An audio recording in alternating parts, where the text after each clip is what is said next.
America के federal court में भारतीय उद्योगपति गौतम अदानी पर लगे हैं गंभीर आरोप है कि अदानी ने सोलर एनर्जी प्रोजेक्ट्स को पाने के लिए हजारों करोड़ रुपए की रिश्वत दी। रिश्वत की रकम 2000 करोड़ रुपए से ज्यादा बताई जा रही है।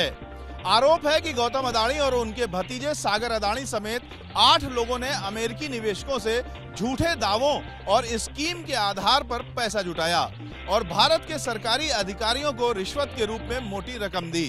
इसके चलते अदानी पर अमेरिकी कानून तोड़ने का आरोप लगाया गया है। ये खबर सामने आते ही शेयर बाजार पर असर दिखा और अदानी के कई शेयर धड़ाम हो गए। इन आरोपों के बाद अदानी ग्रुप की ओर से सफाई भी आई है, जिसमें कहा गया है कि सभी आरोप बेबुनियाद हैं। अदानी ग्रुप की ओर से यह भी कहा गया है कि अब तक कोई भी आरोप साबित नहीं हो सका है। अदानी के मुद्दे पर फिर गरमाई देश की सियासत। राहुल गांधी की मांग, अदानी को गिरफ्तार किया जाए। राहुल गांधी प्रेस कॉन्फ्रेंस करने पहुंचे तो उनके पीछे लगी स्क्रीन पर अदानी के साथ पीएम मोदी की हंसती हुई तस्वीर नजर आई। राहुल ने प्रेस कॉन्फ्रेंस की शुरुआत पीएम मोदी के एक हैं तो सेफ हैं वाले नारे पर तंज कसते हुए की। नरेंद्र मोदी जी ने एक नारा दिया, एक हैं तो सेफ हैं। इंडिया में अदानी जी और मोदी एक हैं तो सेफ हैं। राहुल ने आरोप लगाया कि बीजेपी की सरकार लगातार अदानी का बचाव करती हुई आ रही है। जेपीसी की मांग हमारी है, बट हम चाहते हैं कि अदानी जी को अरेस्ट किया जाए। हिंदुस्तान के प्रधानमंत्री अदानी जी के पीछे खड़े हुए हैं और उनके प्रोटेक्टर हैं। राहुल के आरोपों पर बीजेपी सामने आई और पलटवार किया। तेलंगाना की कांग्रेस की सरकार 12,400 करोड़ का MOU साइन करती है अडानी ग्रुप के कंपनियों के साथ। पिछले साल की शुरुआत में जब हिंडनबर्ग की रिपोर्ट आई थी तब भी अदानी के मुद्दे पर देश में खूब सियासत हुई थी। संसद के आगामी शीतकालीन सत्र में भी कांग्रेस इस मुद्दे पर मोदी सरकार की जमकर घेरेबंदी करेगी। महाराष्ट्र में चुनावी नतीजे आने से पहले मुख्यमंत्री की रेस शुरू हुई। वोटिंग खत्म होते ही देवेंद्र फडणवीस RSS हेडक्वार्टर पहुंचे। महाराष्ट्र में वोटिंग के बाद दो बड़े सवाल हैं। पहला सवाल सरकार किसकी बनेगी और दूसरा सवाल मुख्यमंत्री कौन बनेगा। 20 नवंबर को जैसे ही वोटिंग खत्म हुई, देवेंद्र फडणवीस सबसे पहले नागपुर में संघ के हेडक्वार्टर पहुंच गए। सूत्र बता रहे हैं कि यहां उन्होंने संघ प्रमुख मोहन भागवत और भैयाजी जोशी से मुलाकात की। फडणवीस करीब 20 मिनट तक संघ मुख्यालय में रुके। उधर सत्ता के समीकरण बिठाने के लिए महाविकास आघाड़ी में भी हलचल तेज है। कांग्रेस ने शरद पवार गुट के साथ मिलकर निर्दलियों से संपर्क साधना शुरू कर दिया है। दिल्ली विधानसभा चुनाव के लिए आम आदमी पार्टी ने जारी की पहली लिस्ट। 11 में से 6 उम्मीदवार ऐसे जो कांग्रेस और बीजेपी को हाल ही में छोड़कर पार्टी में शामिल हुए हैं।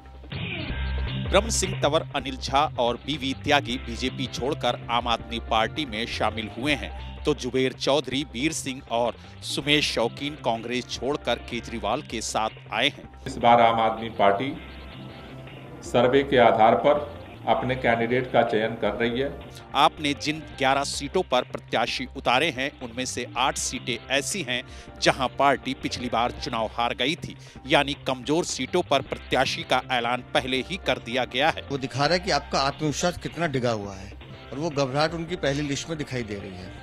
आम आदमी पार्टी ने 3 मौजूदा विधायकों के भी नाम काटे हैं, जिसमें गुलाब सिंह यादव, अब्दुल रहमान और ऋतुराज झा का नाम शामिल है। दिल्ली के विधानसभा चुनाव में बीजेपी की रणनीति साफ है। वो केजरीवाल के खिलाफ भ्रष्टाचार को बड़ा मुद्दा बनाने वाली है। शीश महल का हिसाब दो, केजरीवाल जवाब दो। इसी नारे के साथ आज बीजेपी ने दिल्ली की सड़कों पर प्रदर्शन किया।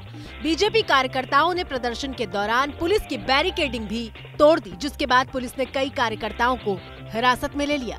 प्रदर्शन कर रहे बीजेपी कार्यकर्ता पुलिस की बस के ऊपर भी चढ़ गए और केजरीवाल के खिलाफ नारेबाजी की। दिल्ली की जनता के पैसों से लूटकर सोने के कमोड, सोने का वाशबेसिन, 50 लाख का कालीन, चांदी के डिनर सेट, ये पैसा कहां से आया, इसका हिसाब अरविंद केजरीवाल से मांगने आए हैं। बीजेपी नेताओं ने अशोका रोड से लेकर फिरोज शाह रोड तक प्रदर्शन किया। बीजेपी सवाल पूछ रही है कि अगर सीएम आवास में PWD ने पैसा नहीं लगाया तो पैसा कहां से आया।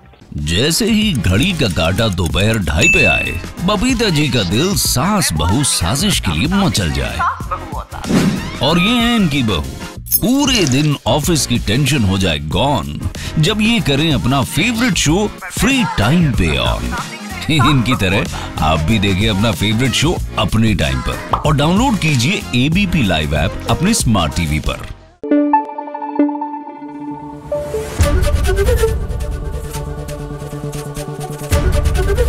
एबीपी न्यूज आपको रखे आगे।